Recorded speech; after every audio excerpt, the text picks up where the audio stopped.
Snake प्लांटचे फायदे अजून असे आहेत की याला उन्हाची गरज नाही आणि दुसरं म्हणजे तुम्ही हॉलमध्ये, बेडरूममध्ये, बाल्कनीमध्ये, किचनमध्ये किंवा अगदी कुठेही जिथे अंधार येत असेल तिथे सुद्धा हे प्लांट चांगल्या पद्धतीने वाढतं. आणि स्नेक प्लांट लहान कुंडीत, मोठ्या कुंडीत कुठेही आपण लावू शकतो. स्नेक प्लांट हे सक्युलंट टाईपमध्ये येतं, म्हणजे त्याची पानं पाणी धरून ठेवू शकतात. म्हणून अगदी 15 ते 20 दिवसाआड जरी तुम्ही त्याला पाणी दिलं तरी ते चालतं. कुंडी भरताना एक गोष्ट लक्षात घ्यायला लागते की फक्त माती घेऊन नाही चालत. आता हे मी कुंडी भरले, याच्यामध्ये कोकोपीट आहे. कोकोपीट म्हणजे नारळाचा भुसा, आणि त्याच्यानंतर तुम्ही वाळू पण घेऊ शकता कोकोपीटच्या ऐवजी.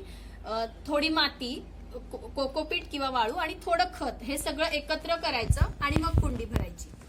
आणि स्नेक प्लांटचा एक फायदा असा असतो की तुम्हाला असं एक पान जरी मिळालं कुठेही स्नेक प्लांटचं, तरी ते तुम्ही पाण्यात काही दिवस ठेवा, त्याला अशा पद्धतीने मुळं येतील आणि मग तुम्ही ते कुंडीमध्ये प्लांट करू शकता.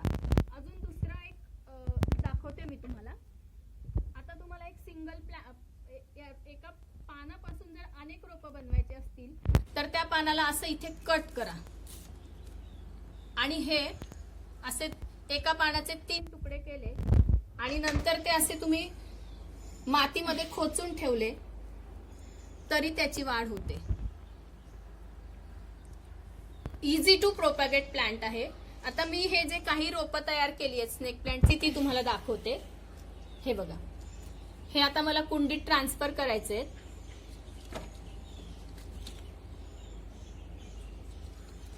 ही सगळी रोपं मी बनवली आहेत स्नेक प्लांटची.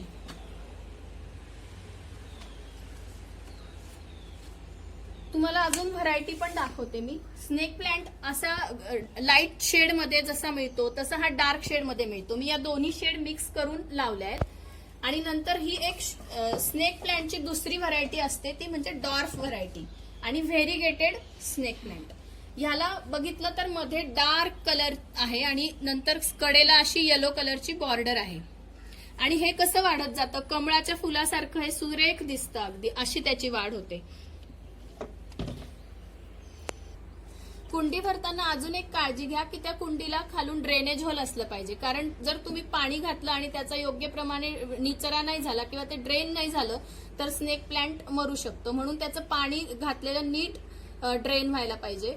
आणि दुसरं म्हणजे स्नेक प्लांटला उन्हाची गरज नाही लागत, पण कधीतरी त्याला लाईट मध्ये तुम्ही आणून ठेवू शकता. जेव्हा माती तुम्ही चेक कराल पूर्णपणे वाढली आहे तेव्हाच तुम्ही त्याला पाणी घाला. म्हणजे 15 दिवस असू दे, 20 दिवस असू दे, कधी कधी महिनाभर जरी या झाडाला पाणी नाही घातलं तरी चालतं. लो मेंटेनन्स प्लांट आहे हे.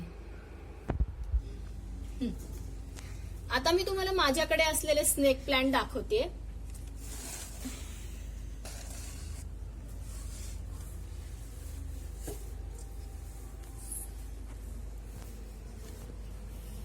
अशी डार्क आणि लाईट ग्रीन शेड एकत्र केली तर ती अजून उठून दिसते, खूप छान दिसतं. याच्यात पण बघाल तर ही एक डार्क शेड आणि ही लाईट शेड, अशा दोन्ही एकत्र केले. हॉलमध्ये डेकोरेशनसाठी किंवा कोणाला भेट द्यायला म्हणून हे खूप उपयोगी आहे. माझ्याकडे 5-6 वर्षापूर्वी फक्त एक पान मी आणलं होतं माझ्या मैत्रिणीकडून आणि त्याच्यामुळे आता 5-6 वर्षात माझ्याकडे खूप मी त्याचं प्रोपगेशन करून खूप रोपं तयार केली आहेत. खूप बऱ्याच कुंड्या झाल्यात आता माझ्याकडे. आणि ही एक व्हरायटी, ही तर खूपच सुरेख दिसते, बघू शकाल तुम्ही. आणि असा तुमच्याकडे जर काही पॉट असेल तर तुम्ही त्याच्यामध्ये स्नेक प्लांट असं ठेवू शकता आणि डेकोरेटिव्ह म्हणून हा खूप यूज होतो. तुम्हाला आजचा व्हिडिओ, तुमची कोणी बागप्रेमी मैत्रमैत्रिणी असतील ज्यांना गार्डनिंगची आवड असेल, झाडांविषयी खूप प्रेम असेल, त्यांना हा व्हिडिओ नक्की शेअर करा. आणि आपण लवकरच भेटूया आता पुढच्या व्हिडिओमध्ये. बाय.